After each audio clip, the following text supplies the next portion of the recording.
Dobro večer, dragi prijatelji, dobrodošli na naučnu debatu. To je nova forma od ove godine, ranije nije postojala, ali vidimo da je dosta dobro ide i ima dobre kritike. Današnja tema je da li se u genima krije nacionalnost. Mogu da pričam nešto o temi ili ćeš, Milice, ti da kažeš? Ne. Dobro. Gosti će da kažu. Gosti će da kažu. Naši gosti su Biljana Stojković, evolucionista sa Biološkog fakulteta, Oliver Stojković, genetičar sa Instituta za sudsku medicinu, Vule Žurić, književnik, Ivan Umeljić, filozof. Milica Momčilović je moderator i to je to. Možda će se pojaviti Sreten Ugričić, ali to ćemo vidjeti do kraja. Ako se pojavi, dobrodošao. Ako se pojavi, dobrodošao. Dobro večer. Biljana, postoji li nacija sa biološkog stanovišta? Ja bih odmah rekla da ne. Jedan od najjednostavnijih načina da to razumemo jeste činjenica da mi kao ljudi, kao vrsta, nešto što se zove savremeni čovek ili anatomski savremeni čovek, postoji već 200.000 godina, a ono što zovemo narodi, u tom geopolitičkom smislu i kulturnom smislu postoji svega nekih 7-8 hiljada godina. Dakle, to su dve potpuno različite kategorije. Kad pričamo o narodima, mi moramo imati na umu da narodi jesu neka grupa naroda koji su povezane istorijom, jezikom i kulturom, ali ne i biologijom. I o tome ćemo u stvari danas i pričati da li postoje geni za narode i geni za nacije. Ja odmah na početku mogu da kažem ne, a vidjet ćemo kako će se razvijati cela priča nadalje. A Vule, zašto ljudi osjećaju tako snažno pripadanje nacija? Pa, ne znam koliko to sad ima veze sa naukom, ali dobro, zato ste mene i pozvali, ali ne znam koliko sad pozvan sad odgovara na to pitanje, ali nije loše, pošto sam ja rođen u mešovitom braku, ne samo da mi je mama žena, otac muškarac, nego je majka iz jedne mešavine, ali nije Srpkinja, a otac je Srbin i Crnogorac, znači politički sad iz raznih zemalja, ali sigurno neka mešavina raznih i kultura i raznih naroda, a ja sam sad kad je bio ovaj popis sam napisao da sam Srbin. I sad stvarno može da se pita kako. Pa stvar je u nekom osjećaju pripadnosti kulturi određenoj, ali opet to ne znači da je to onda samo da to ograđuje tvoj kulturni prostor. Jer ja sebe osjećam kao pripadnikom srpske nacije, srpskog naroda, ali osjećam snažno da je na moje takvo osjećanje uticalo prisustvo jugoslovenskog kulturnog prostora i njegovo snažno delovanje. I u okviru toga se onda osjećam kao Srbin. A sad zašto se ne osjećam kao Hrvat ili kao Nemac ili kao Crnogorac, recimo, to bi jako dugo trajalo i dovoljno, ja mislim, samo da sad za početak da to kažem. A Olivere, postoji li nacija kao biološka zajednica koju vezuju isti geni? Pa ja prvo nisam siguran da bismo ovde nas četvoro ili nas 44 iz ove sale uspeli da se dogovorimo oko toga šta je to nacija. Mislim da tu postoje veliki broj različitih autora, pre svega iz ovih društvenih disciplina koji su pokušavali da definišu bar taj deo problema, ajde da kažem, s obzirom da je moj institut sa koga ja dolazim deo medicinskog fakulteta, pa ajde možda da se zapitamo da li postoje nacije u medicinskom smislu. Pa ćemo tu možda i potražiti odgovora da li postoje nacije u nekakvom genetičkom smislu. Ljude iz različitih geografskih lokacija morate i možete lečiti na različite načine. Recimo, žene u Etiopiji koje primaju lek za rak dojke, koji se zove Nolvadex, imaju 3 puta veću šansu da na njih taj lek deluje na pozitivan način nego žene iz, na primer, sa Urala ili sa Kavkaza ili iz Švedske. Dakle, ja bih se složio sa nekim od prethodnih sagovornika da u nekakvom genetičkom smislu ne možemo pronaći onaj gen koji definiše bilo koju naciju, ali da isto tako postoje nekakve razlike u genima koje se mogu uočiti na različitim geografskim lokalitetima. Pa Ivane, kako se onda razvila ideja o naciji? Ideja o naciji se razvila u periodu raspada srednjevekovnih država, kada se vlast legitimisala tako Bogom, znači govorilo se da je vlast od Boga i tada se nije moglo reći da svi ljudi koji žive na jednoj teritoriji da su u pravom smislu pripadnici političke zajednice. Pripadnici političke zajednice bili su vladari i oni koji su bili s njima u nekom krvnom srodstvu ili su dobili neku titulu počasto zbog ovoga ili onoga, ili tako zbog, ne znam, učešća u ratu ili nekim ratnim pohodima.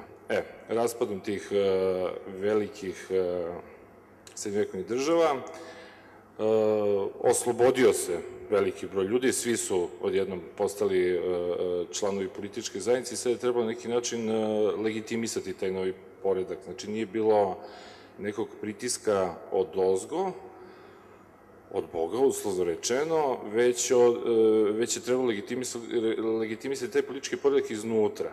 I sama ideja nacije se javlja negde, dakle, u 18. 19. veku i evo ja ću reći možda najpoznatija definicija nacije, kaže to je neformalni kontinuirani plebiscit. Znači to je jedna grupa ljudi koja neformalno pristaje da se identifikuje sa nečim sve vreme. Znači ne izlazi na neke izbore, nema nekog suda na kome to potvrđuju.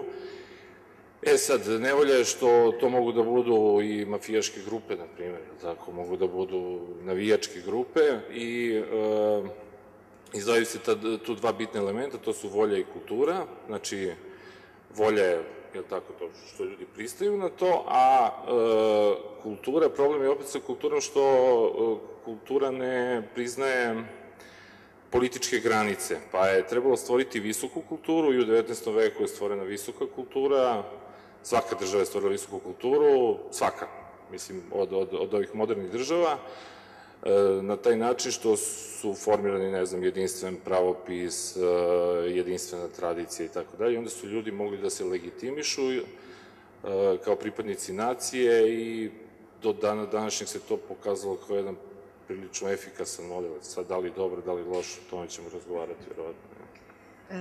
Biljana, jedna švajcarska kompanija je uradila istraživanje o genetičkom poreklu, jel tako, balkanskih naroda i o haplogrupama. Šta su haplogrupe i kako se one određuju? Pa, svi znaju šta su mutacije. Nešto se desi u nešto se desi u nizu nukleotida u našem DNK i zapravo to je nešto što se onda nadalje nasleđuje. Kada govorimo o ljudima, najčešće se analizira mitohondrijski genom, koji se prenosi od majke na njeno potomstvo i Y-hromozom, jedan veliki deo Y-hromozoma, koji se prenosi sa oca na sina. To su zgodni delovi, odnosno zgodni genomi, zato što ne dolazi do nečega što zovemo rekombinacije, ne meša se sa parnjakom hromozomom, zato što ga mitohondrija nema, a Y se ne rekombinuje najvećim svojim delom sa X hromozomom. Ja ću se truditi, ne budem previše stručna. Dakle, sve ono što se vidi tu kao razlika jeste rezultat mutacija, a ne mešanja sa drugim hromozomom i zbog toga je jako zgodno to pratiti. Dakle, u tom smislu mi možemo kroz analizu, tu neku molekularnu demografiju savremenih ljudi, da vidimo po koliko tih nukleotidnih mesta, po koliko tih razlika postoji između ljudi. Neki od tih haplotipova, kako ih zovemo, tih pojedinačnih sekvenci koje su specifične, su međusobno sličnije, neke su različitije, one koje su sličnije mi ih grupišemo u takozvane haplogrupe. Recimo, za Y-hromozom postoji više od 300 haplotipova koje smo grupisali u nekih 18 grubih grupacija koje onda možemo da vidimo kako su raspoređene svuda po svetu.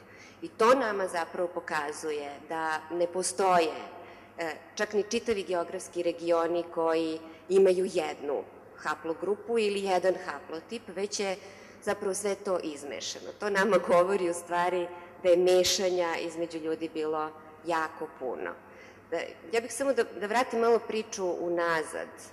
Mi smo nastali u Africi pre 200.000 godina. Pre 100.000 godina ili nešto manje krenuli smo da napuštamo Afriku, odnosno jedna određena grupa ljudi je naseljavala ostatak sveta.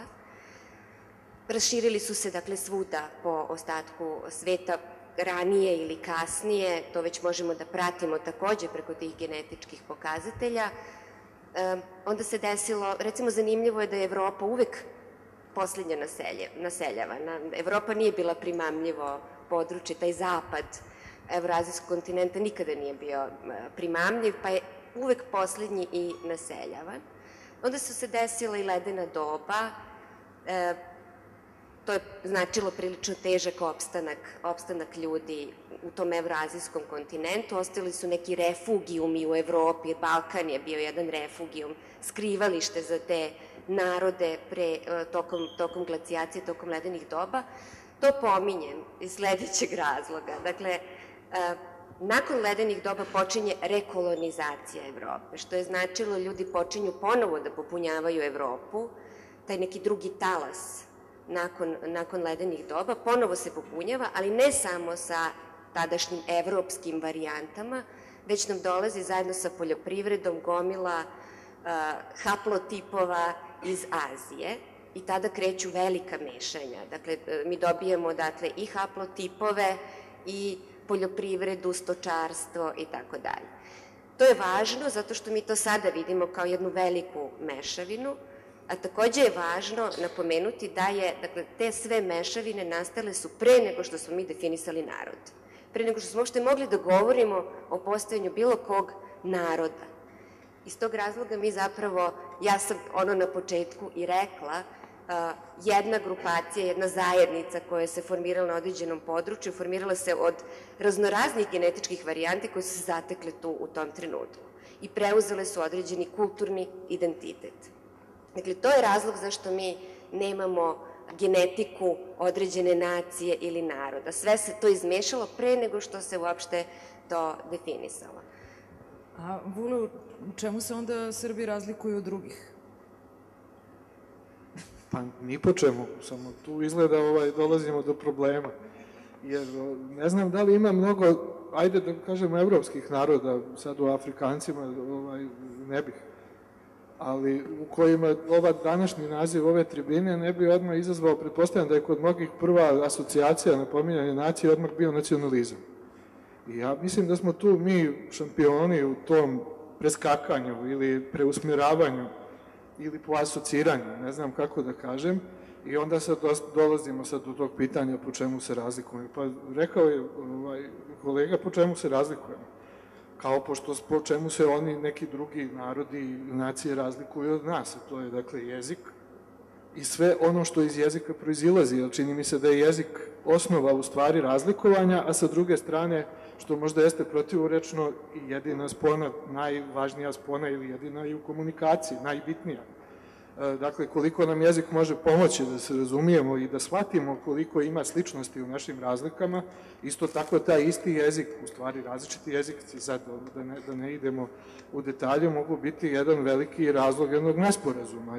A kod nas, možda se po tome razlikujemo od drugih, zato što kod nas nesporazum vrlo brzo prerasta u svađu i svaka razmjena mišljenja dovodi do nekih svađa i možda po tu, ko zna, možda kod nas, ipak možda da se pronađe neki gen koji bi dokazao onu priču o 2 Srbina i 3 stranke, a to da dokazujemo samo na nekim visokim temama koje se tiče našeg opstanka ili neopstanka ili nečega što možda te visoke teme i nisu toliko visoke, možda postoje neke druge, ali vrlo je očito da se tu mi jako malo možemo dogovoriti, čak i da se možemo dogovoriti da se ne slažemo, a da se ne posvađamo onako na pasja preskakala.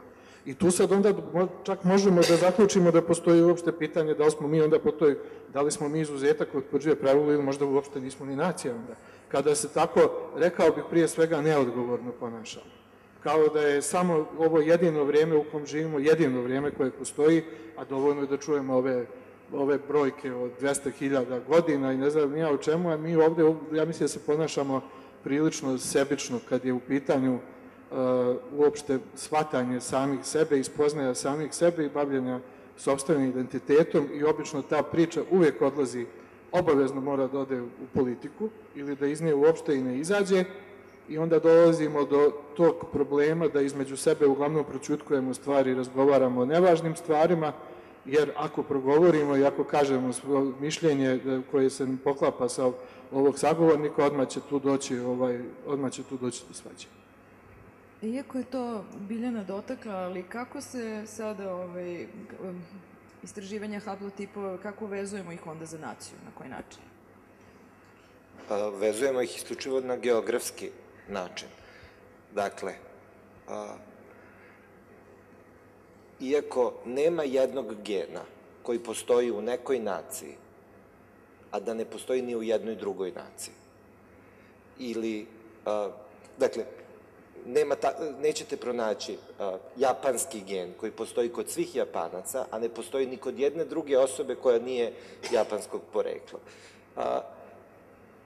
To ne znači da se nacije, odnosno da se etničke grupe koje se nalaze geografski udaljene, međusobno ne razlikuju genetički. Mi već 100 godina pratimo, na primjer, krvne grupe i znamo da su učestalosti A krvne grupe na severu Evrope drugačije nego na jugu Evrope. Te razlike u učestalostima određenih gena, pri čemu su neke varijante gena češće na nekim geografskim lokalitetima, a druge češće na nekim drugim geografskim lokalitetima, posledica su onih događaja koje su se dešavale u Evropi ili na čitavom svetu nakon tih poslednjih glacijacija o kojima je Biljana pričala. Ne samo tih migracija, već i nekih drugih evolucionih mehanizama o kojima je Biljana naravno mnogo pozvanija da govori. To praktično znači da mi ne možemo da pronađemo gen srpski ili hrvatski ili slovenački ili gen koji je karakterističan za bilo koju etničku grupu, ali istovremeno ne znači da se učestalosti gena ne razlikuju u različitim krajevima sveta. Ne samo što se razlikuju oni geni koje smo mi nasledili od svojih roditelja, već se geografski razlikuju i oni geni koje mi steknemo naknadno rođenjem. Znači, vi kad se rodite, popijete vodu sa nekog tamo izvora, a u svoj organizam ulećete taj čuveni JC virus, koji će se zaglaviti tu negde u tonzilama ili u bubrezima i na osnovu toga koji soj tog virusa imate, naučnici danas mogu prilično sigurno, ako pronađu nečije telo sa očuvanim bubrezima, mogu da prilično sigurno procene u kom selu u Japanu je ta osoba prvi put pila vodu sa kog izvora. Zato što su upravo ti, znači, kako bih rekao, mi nismo samo naši geni, mi smo i geni svih onih parazita ili infektivnih agenasa koji nas naseljavaju. Dakle, na vaše pitanje, a da li se međusobno razlikuju ljudi po genima u zavisnosti od lokacije, odakle potiču, da razlikuju se kako njihovi sopstveni geni, tako i oni geni kojima su ti ljudi poslužili kao domaći. A Ivane, šta onda znamo o poreklu Srba? O poreklu Srba? Pa, šta da vam kažem, pa u skladu sa onim određenjem koje sam na početku iznao, znači Srbi kao nacija u današnjem modernom smislu su se formirali u 19. veku. Mislim, put... Pored te istorijske činjenice, još neki element.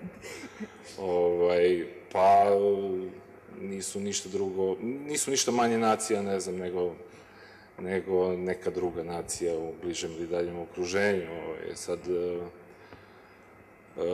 kako se formirala nacija, imate dva tipa, ajde da kažemo, nacije i dva tipa, uslovno rečeno, nacionalizama, znači građanski i opet te podele nisu toliko jasne i ta dva tipa se prožimaju u manjem ili većem stepenu. Znači, građanski ili nacionalizam zapadnog tipa, gde je teritorija vrlo bitna i gde ljudi koji žive na toj teritoriji su prožeti teritorijom, teritorija njima, jer tako, tu su neki posvećeni pesnici, istoričari koji umeju dobro da protumače taj odnos i drugi važan detalj jesu prava i slobode građana. Znači, to je ono što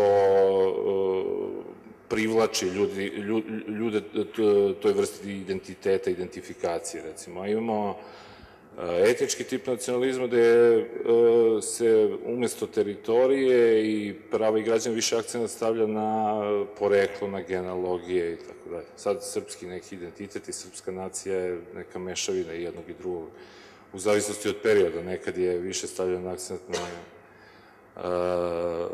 na poreklo, na genealogiju, nekad na neka univerzalna merila svojstvena građanskom društvu, tim vrednostima.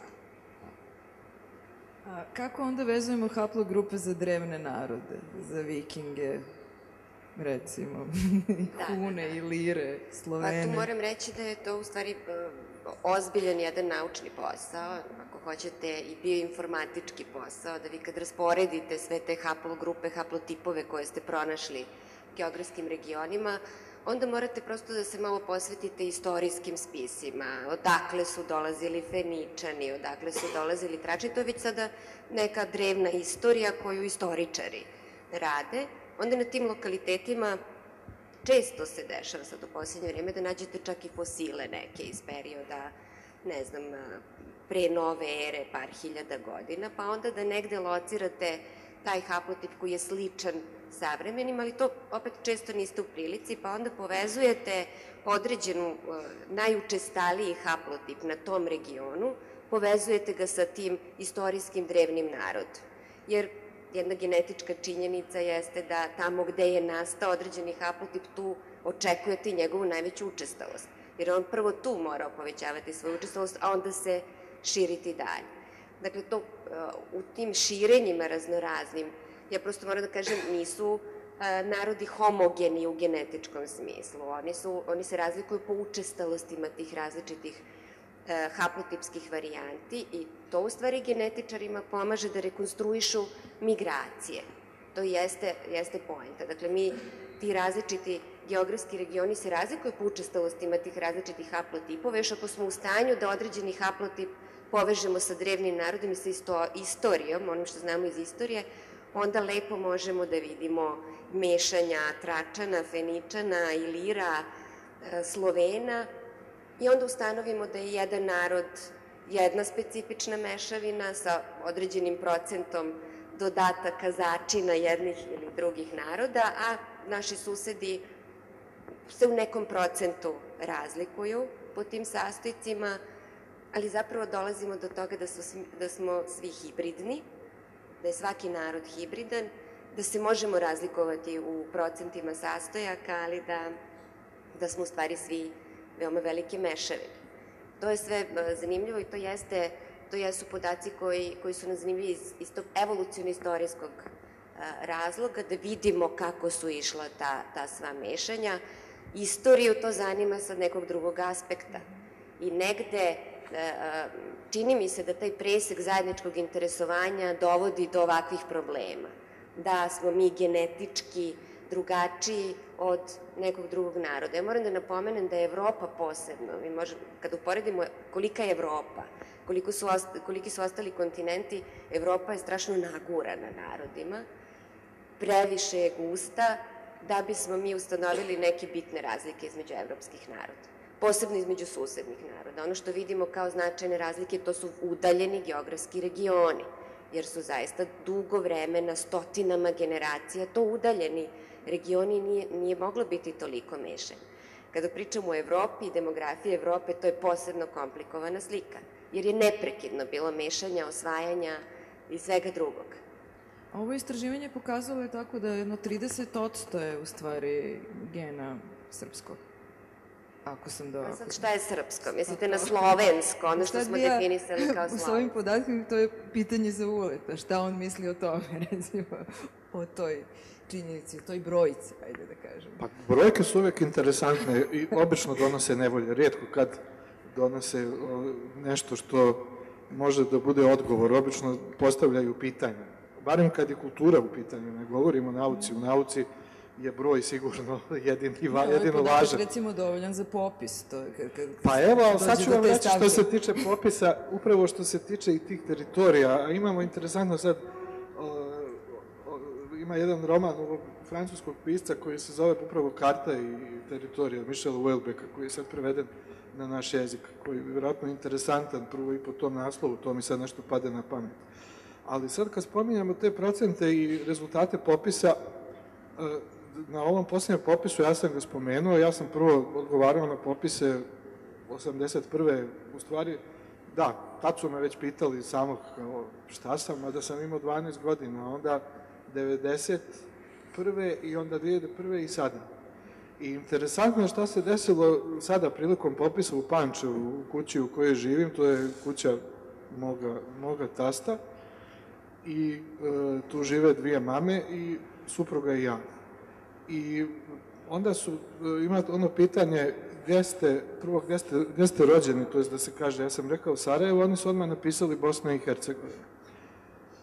I onda je došlo do jednog nesporazuma, jer supruga je rekla, niste ga pitali ono da li je živio negdje u inostranstvu, jer mi smo pod navodnicima, zahvaljujući bombardovanju i nekoj stipendiji koju sam ja dobio za pisce iz ugroženih zemalja u kojima su pisci ugroženi, ja sam dobio stipendiju u Italiji godinu dana odmah posle bombardovanja, ali ne zato što sam iz Srbije, nego upravo što sam iz Bosne, što je u Bosni bio rat.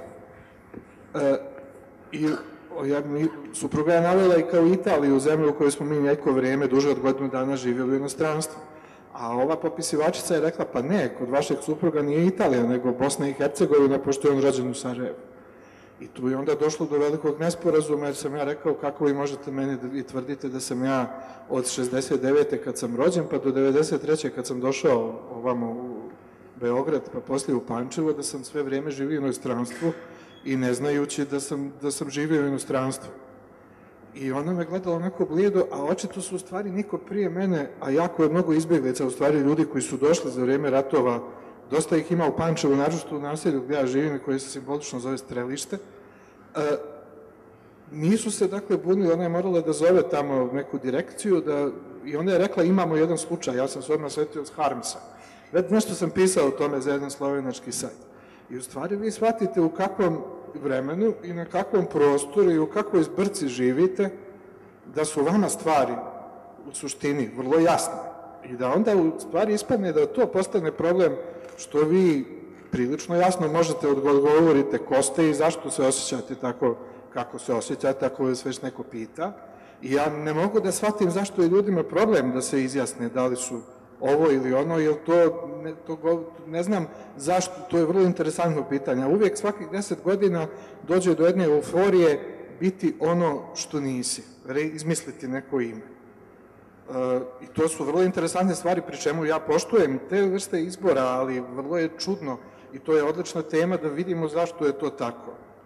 I onda morate da odgovarate na ta pitanja, a ispostavlja se da je u stvari birokratija zbunjena, a da ste vi, ajde, da li smije da se kaže svoj na svome, makar u mom životu bilo na raznim nekim mjestima. Evo, zamolit ću Biljanu da da odgovor, recimo, na to pitanje kad smo već postavili. Da, ja sam sad udaljila od toga šta je pitanje. Ja sam samo htjela da se nadovežem ovde. Ja mislim da je Stojan Cerović rekao da je Srbija, ja bih rekla i ceo balkanski prostor, ili bar bivša SFRJ, on je rekao da je to jedini prostor gde je prošlost neizvesnija od budućnosti. Znači da vi zapravo, i u kontekstu identiteta je to vrlo jasno. Morate u jednom trenutku da imate svoj jedan identitet koji vam se u sledećem trenutku menja, zavisno od toga kako je politička klima i ne znam, ideologija koja je u tom trenutku dominantna. Mi sada živimo u vremenu nacionalističke mitologije, mitomanije i negde, ukoliko se u to ne uklopite, zaista mnogi imaju sa vama problem, ne razumeju vas. To jeste zapravo i cela priča o genima i ovo jeste ta tema. Negde bi se moralo malo više o tome znati i razumeti da bismo uspeli da izađemo na kraj sa pitanjima identiteta na kraju.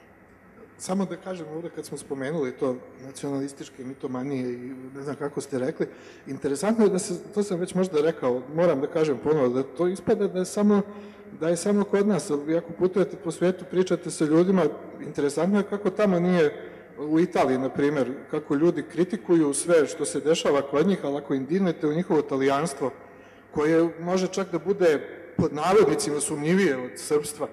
A evo, čim kažem srpstvo, odmah verovatno mnogima skače pritisak. Tu jezik je strašne stvari uradio.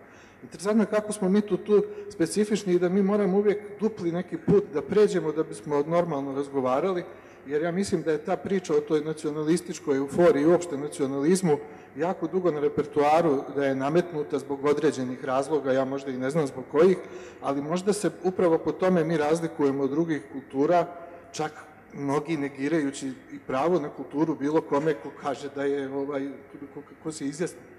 Tu postoje, ne mislim sad na nas ovde, nego inače, samo govorim kao obični čitalac novina, maltene, ajde tako da kaže, a ne kao pisac.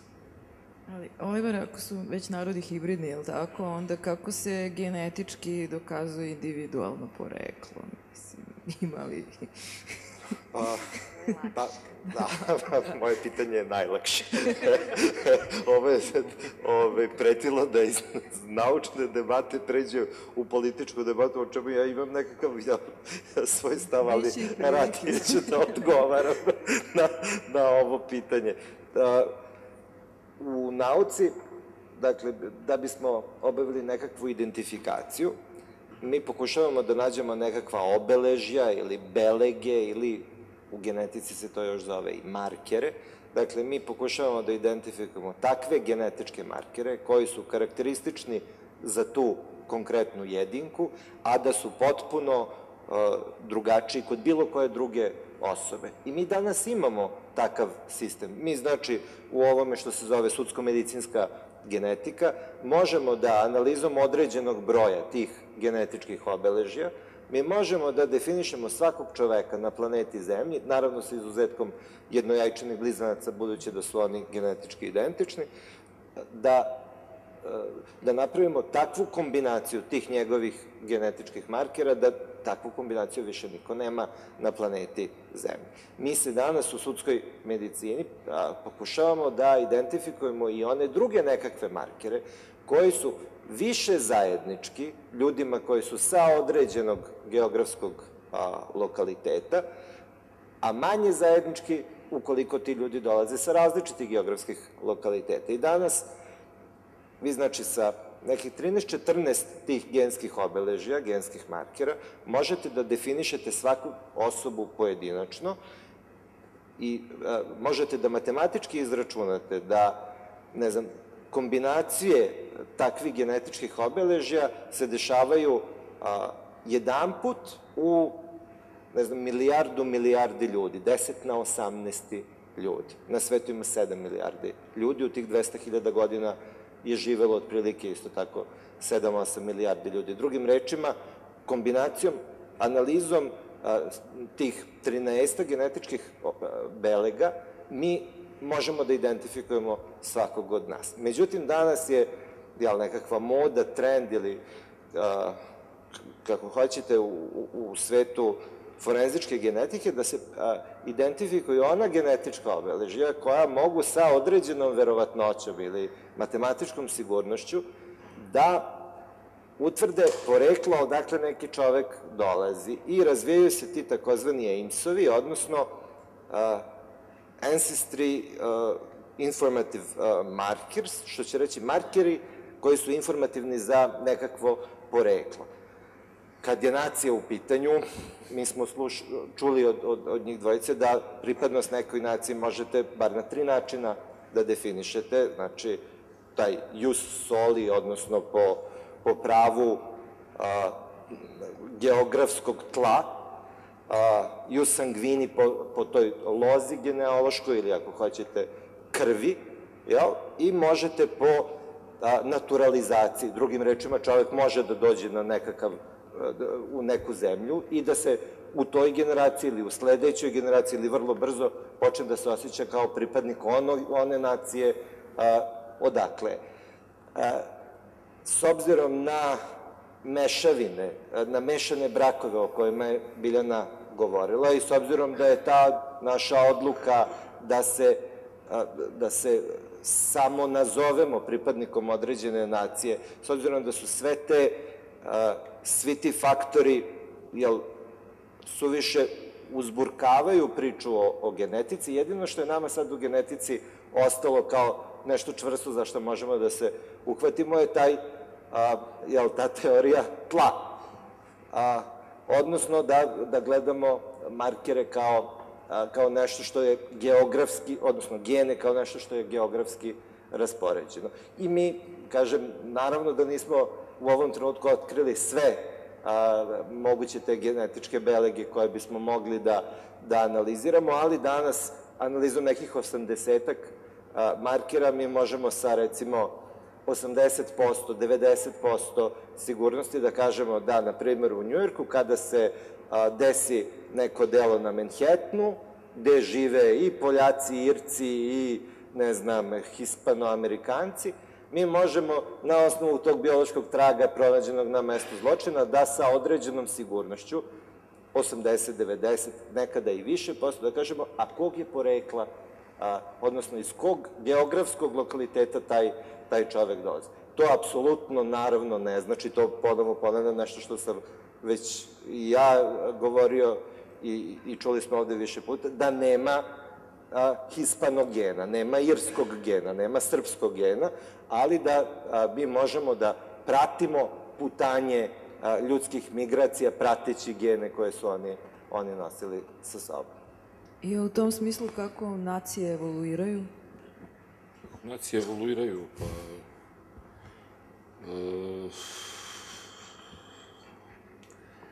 pa da li se može, ne može se uopšte reći, mislim da nacije evoluiraju onako pravoverno.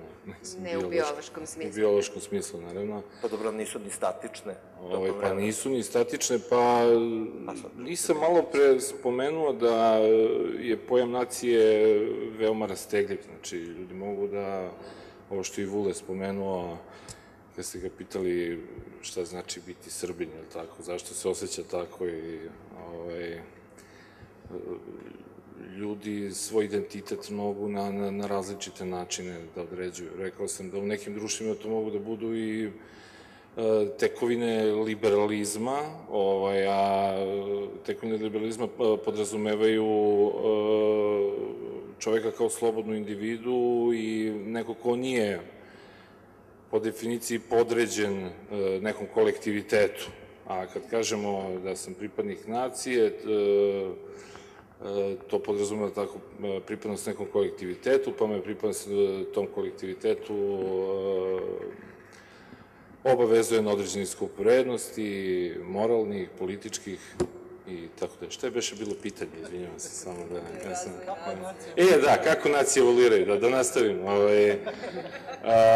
Pa u skladu sa okolnostima, mislim, nacije, odnosno nacionalni identitet, a to su dve stvari koje se ne mogu razdvojiti, se mogu oslanjati na druge vrste identiteta, klasne, verske, dobro, na polne, ne toliko, ali u tom smislu, osim kod Amazonki, evo, bravo. Tako da, u skladu sa okolnostima, kako kažem, nacija, uslovno rečeno, ako prihvatimo tako, nacija u nekom periodu od 100-150 godina može se legitimiše na 10, 15, 100 različitih načina. Znači, u skladu sa spoljašnjim okolnostima, da li ima prijatelja, neprijatelja u okolini i biološki ovako, da potkrivimo. Tako da, u tom smislu može se reći da nisu statične svakako, ali da ne evoluiraju, ali se menjaju, razvijaju se. Sad, da li je to neki pravac, dobar, loš, levo, desno, Mogu ja nešto dodam ovim povodom? Naravno da koliko mi znamo istoriju civilizacija, neke nacije, narodi, kako god, zato govorimo o drevnim, više ih nema. Zašto ih nema? Zato što su se selili, mešali, kako god. Nastajale su neke nove države i definisane su nove nacije i novi narodi. Ajde, ako to možemo nazvati nekom evolucijom. Nema više nekih naroda i nekih nacija, nastaju neke nove. Evo sad imamo Evropejce, možemo reći da će, ako to bude neka budućnost, da imamo naciju Evropljana. Ujedinjena... Jugoslovensku naciju do Imali smo Jugoslovensku, dakle, ja sam se na zadnjem ovom popisu izjasnio kao taj. Dakle, pošto se menjaju, pošto smo rekli, narodi i nacije jesu pre svega geopolitička kategorija, kako se menja geopolitička situacija, tako se menjaju i narodi i nacije. Što još jednom podcrtava našu priču da nema gena za nacije. Koliko ima potomaka Džingis Kana među muškarcima? Samo pre nego što damo šansu. Bilje bolje zna taj podatak. 8% u Mongoliji, a 0,5% u Evropi, jel? U ostatku sveta. To praktično znači da ako pronađete taj haplotip o kome je Biljana govorila, ovde, onda to praktično znači da sam ja 16 puta je veća verovatnoća da sam iz Mongolije, da je taj moj haplotip došao iz Mongolije, nego da je autohtoni evropski. Ali šta nam ta brojka govori? Ona može u nekim slučajevima operativno, ajde da kažemo vrlo konkretno u policijskim istragama, može da nas navede na ovu ili na onu stranu, ali kao što Vule reče, brojke nama u stvari i njemu ili meni ili bilo kome ne znači da izgradimo taj osjećaj nekakve nacionalne pripadnosti. 30% Srba i ljudi koji žive na teritoriji Srbije, to je podatak koji ste vi pomenuli, ima nekakav haplotip. Da li činjenica da ja imam taj haplotip mene čini 30% Srbinom? Ili 30% više argumenta mi daje da bih se ja sutra na nekom sledećem popisu izjasnio kao Srbin. Dakle, geni ni u kom slučaju nas ne treba da rukovode da bismo se mi u bilo kom smislu, pa i u genetičkom ako hoćete, izjasnili kao pripadnici bilo koje nacije. Svi drugi argumenti su mnogo bolji nego biološki. Dakle, to gde smo se rodili ili gde se nismo rodili, to koje knjige čitamo i na kom jeziku mi čitamo te knjige, to možda nekom čoveku može i sigurno da mora biti nekakav, ako već želi da se nacionalno izjašnjava, može mu biti jači motiv nego da uradi genetičku analizu i da u tim projektima, u toj švajcarskoj firmi ili u drugim kompanijama koje to rade. Kod mene na institutu se upravo takve analize rade. I šta smo dobili? Nedavno je dolazili su ljudi koji imaju isto prezime i slave istu slavu. Ja mislim Svetog Tomu ili tako nekakvu slavu.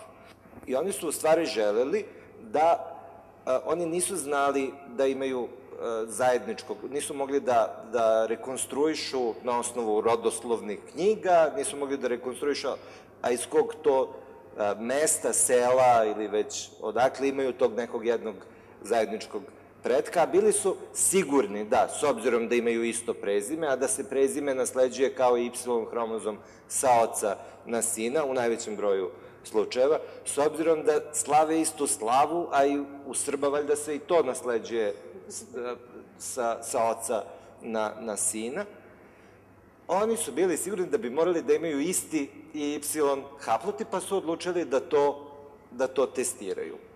Posle 2 dana oni su dobili rezultat da ovaj jedan ima taj karakteristični afrički haplotip, dok ovaj drugi je imao karakteristični uralski haplotip. 15.000 godina je vreme, čini mi se, do njihovog najbližeg zajedničkog pretka. Vi o tome Biljana može i da govori. Znači, mi možemo da rekonstruišemo na osnovu ukupne količine genetičkih razlika, možemo da rekonstruišemo, a kada da procenimo u stvari, kada je poslednji zajednički predak za neke dve osobe živeo. Znači, toj dvojici Petrovića, ne sjećam se više kako se zove, koji slave tu istu slavu, poslednji zajednički predak, muški, je živeo pre 15.000 godina. I sad smo naučno dokazali da su Srbi najstariji narod. Ali geni nisu dokaz. Jel tako? Geni ne mogu biti ni argumenti. Naši geni su naravno stari svih tih 200.000 godina, kako bi vam rekao, nismo ih, izuzev ovo nešto malo što pokupimo od virusa i bakterija kojima se inficiramo. Sve ostalo je ono što smo nasledili od svojih predaka. I svi mi imamo pretke, znači nemaju samo plemići pretke u poslednjih nekoliko stotina godina. Ma svi mi imamo pretke, niko nije došao sa ne znam, neke druge planete. I svi imamo te neke zajedničke pretke i možemo da na osnovu tih genealogija gena kojima se Biljana bavi, možemo da rekonstruišemo kada su ti naši preci živeli. Mi svi ovde u sali sigurno, ja sam imao, ne znam, da oca i majku, znači 4 babe i deda i tako dalje, u nekoliko generacija iza, mi dolazimo u situaciju da, ne znam, 100 ljudi ima 100.000 predaka. Biće da su naši preci, pošto ranije je živelo manje ljudi nego danas, biće da su naši preci bili iste osobe. Pa bez obzira što mi nismo danas ovde u ovoj sali srodnici, a da to znamo, naravno da smo naš 4 ovde u nekoj toj meri srodnici. I onda možemo da se pitamo da li to zajedničko srodstvo nama definiše tu nacionalnu pripadnost. Tu vrstu, hvala na filozofskoj sugestiji. Vidim samo da li imamo pitanje u publici. Ima, odlično. Ajmo redom. Ili treba mikrofon? Evo, možemo ovaj.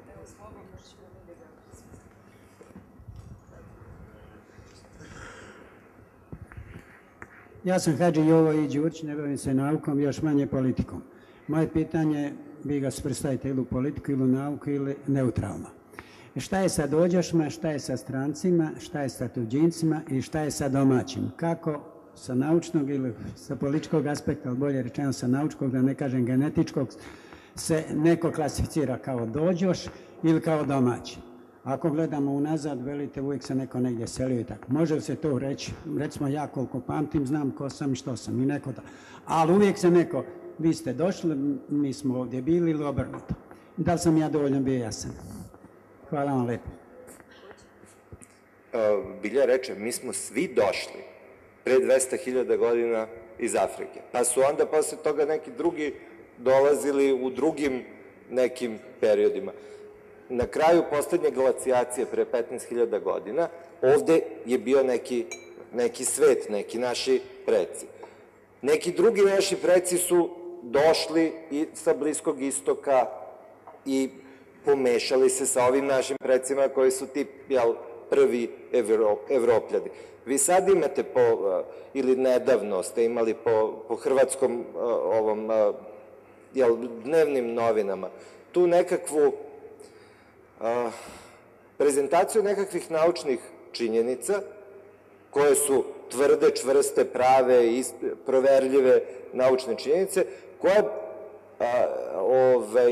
su bile ispričane u jednom drugom političkom kontekstu. I to vaše pitanje, kako bih rekao, svaki čovjek koji se bavi naukom, naravno da bi se čuvao da na njega odgovori na bilo koji način koji bi bio nedvosmislen i prihvatljiv za publiku, zbog toga što ljudi koji se bave naukom nisu odgovorni samo za ono što su izgovorili, nego su odgovorni i za ono kako će ih drugi ljudi shvatiti i razumeti. I sad vi ako govorite o ovim temama, i zato se, bar Biljana i ja čuvamo i stalno ponavljamo, nema srpskog gena, nema dođoškog gena ili starosedelačkog gena, znači nećete pronaći u genetici nikakvu osnovu za bilo kakvu klasifikaciju ljudi na osnovu toga da li su ovdašnji ili su, i kad su se u stvari ti njihovi preci doselili, da li pre 200.000 godina, pre 15.000 godina ili 91. 93. Ali, pa ima odgovore vrlo jednostavan. Sigurno, pretpostavljam da ga i naučnici mogu dati, ali sigurno najbolje pisci. Ali dao je jedan od mnogih, ali na najbolji način je Jovan Sterija Popović u Rodoljupcima. Tako da tu ne treba nešto mnogo da se priča. Treba tu pročitati taj tekst i tu je negdje odgovor. A pitanje je vrlo interesantno, je samo što pretpostavljam nismo stigli o tome da razgovaramo, jer je sastavni dio, možemo da kažemo, problema pitanja nacije.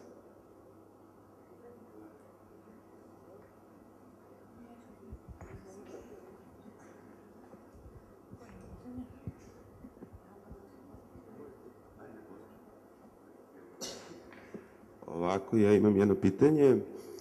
Ja imam jednu lošu naviku, pušač sam, to je koristim cigarete, pa sam puno puta čuo da Srbi imaju pušački gen. Pa me zanima mit ili ima neke veze to sa stvarnošću, pa eto, ja mislim da je pitanje za genetičara. Pa zaista ne postoji pušački gen, ne postoji gen za alkoholizam, ne postoji gen za kriminal.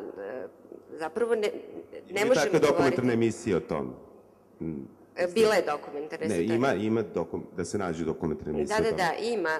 Zapravo to jeste problem i o tome je Oliver pričao. Problem je način na koji se naučne činjenice iznose. I onda zaista dobijemo takve informacije, imamo gen za pušača. Mi naravno možemo kažemo postoje kod ljudi predispozicije u nekim psihološkim momentima, psihološkim karakteristikama, u crtama ličnosti, da su skloniji nečemu ili nečemu drugom. Da se kaže za roditelje ili za majku koja je bila pušač da dete ima više šanse da postane pušač. To dete je odraslo u sredini gde se u porodici, u kućnom ambijentu puše. Samo je to razlog. Mi tu ne možemo odvojiti nešto zovemo genotip sredina, korelacija od toga da li je Samo zbog toga se kaže da ima više šanse, ništa drugo, samo što živi sa nekim. Ja vam kažem da postoje opet neke varijante koje se dovode u vezu sa većom verovatnoćom da će neko biti adiktivan spram bilo kakvih psihotropnih supstanci. U tom smislu to ne znači da će čovek koji ima tu genetičku varijantu sigurno biti pušač. Zavisi od toga da li će biti izložen ovom ili onom sredinskom faktoru i da li će se navući na tu adiktivnu supstancu. Ima, na primjer, stranci kažu još što je ovde fora, svi puše, vide i tako, na primjer, ja sam im... To je kulturološki, zaista, ja ne znam, evo vam sada i u Americi prosto sada više niko ne puši, zašto? Oni nemaju te gene za pušenje. Jel su ranije pušili, ja nikad nisam bio. Naravno. Svi su pušili tamo, isto kao i ovde. Ni ovde ne puše svi. Pa, na primjer, 70%, 50%. Ne bih se složila, sve manje ljudi i ovde puši. Od kako je zakon na snazi. Dobro večer. Prvo jedna mala primedba. Moguće je da neka haplogrupa bude najučestalija tamo gde je nastala, ali samo ako se njeni pripadnici nisu desetinama hiljada godina mnogo selili. Čak i ako su se selili, dakle, ne ode ceo narod s jedne teritorije na drugu teritoriju. Pa sad imamo opstaju... primjera u bližoj prošlosti. Ne znam na koje primere misliš. Pa recimo 95. Ceo narod se iselio. Da, ali prosto i oni su, sad razumite da je to u skorašnje vreme i oni su sami mešavina.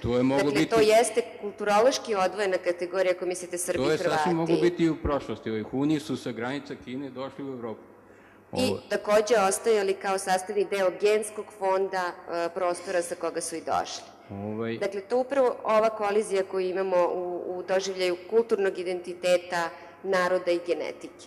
I upravo to jeste priča da uvek jesmo mešani. Recimo za haplogrupu R, Y hromozoma, mnogi kažu da je nastala u Aziji, a najčešće je danas u Evropi. Ta grupa M jeste, na koju ste mislili tačno, imate N, M... R. Koju danas ima većina Evropljana. Nema većina Evropljana, a sada i tu imate vrlo različite podele unutar haplogrupe. Imate recimo R1B koji se smatra smatra se tim refugijumskim najčešćim haplotipom i to je refugijum iz, recimo, sa Iberijskog poluostrva. Dakle, paleolitska populacija i tu jeste bio visoke učestalosti, ali recimo u Uralu R1A. Dakle, nije samo unutar grupe postoji podela na mnogo sitnije haplotipove. Dakle, ovdje imate R1B, R1A koji su najveće učestalosti negde oko Ukrajine ili Iberijsko poluostrvo i to upravo pokazuje ta mešanja koja jesu išla ono što nas zanima na evropskom kontinentu. Evo, juče sam čitao istraživanje italijansko gde se R1B kao stavlja da je nastao u Srednjoj Aziji i došao i pre nekoliko hiljada godina u Evropu. Zajedno sa poljoprivredom i širenjem agrikulture, znači akulturacija takozvana same Evrope. Jeste doneto. Pitanje je poreklo haplogrupa N i Q u Y hromozima južnih Slovena, njihovo poreklo. Ja sad zaista ne znam detalje. Stvarno ne mogu vam reći koja je učestalost ovih haplogrupa. Ali evo vidite i sami pominjete da postoje više haplogrupa u okviru samog jednog drevnog naroda. Šta vam to govori? Da oni sami po sebi i jesu mešavine. Mi danas u Africi imamo neke druge haplogrupe za koje znamo da su veoma stari, da su ove druge proizašle odatle, a da su neke nove nastajale u populacijama ljudi u Aziji, u različitim delovima Azije, pa čak dole i u Australiji. Dakle, to se generiše, ali mi možemo kroz genealogiju da odredimo kolika je koja specifičnost haplotipa stara. I u tom smislu možemo da rekonstruišemo tu prošlost. Hvala vam. Ja sam htela samo da za kraj da rezimiramo i da mi odgovorite svi iz ličnog ugla da li se u genima krije nacionalnost. Ivane? Da li su geni? Da li se u genima krije nacionalnost? Ne. Ne krije se. Ja mislim da su genima ne kriju ni mnogo, kako bih rekao, prozaičnije stvari, kakvu frizuru ima ili, kako bih rekao, a kamoli, tako neke fine stvari koje su predmet zaista naše nekakve odluke da li ćemo da pušimo ili nećemo da pušimo ili odluke da li ćemo budemo Srbi ili Francuzi. Mislim da apsolutno je odgovor ne i čini mi se da je i jasan na osnovu svega ovoga što smo danas čuli. Odgovor bi mogao da bude u stvari ideja koja mi sad pada da napišemo, možda će neko i da napiše jedan roman o jednom građanskom ratu, o jednom organizmu između gena, tako da naravno da ne određuje, naravno da ne. Biljana, znam. Da, mislim da je jasno. Ja bih samo recimo zanimljivost, pominjali ste tu švajcarsku studiju, pa ne znam, kod nas postoji 2% muškaraca sa vikinškim haplotipom. Isto toliko, na primjer, postoji u Albaniji. Šta ćete onda reći ako pronađete nekog ko se izjašnjava kao Srbin sa vikinškim haplotipom, on je srpski viking, a imate i albanskog vikinga u Albaniji. Dakle, to je negde podcrtava koliko genetika nema veze sa tim. I obojica su Hogar strašni. Hvala vam što ste bili... Čak i ovi Dušan silni. Hvala što ste bili na debati.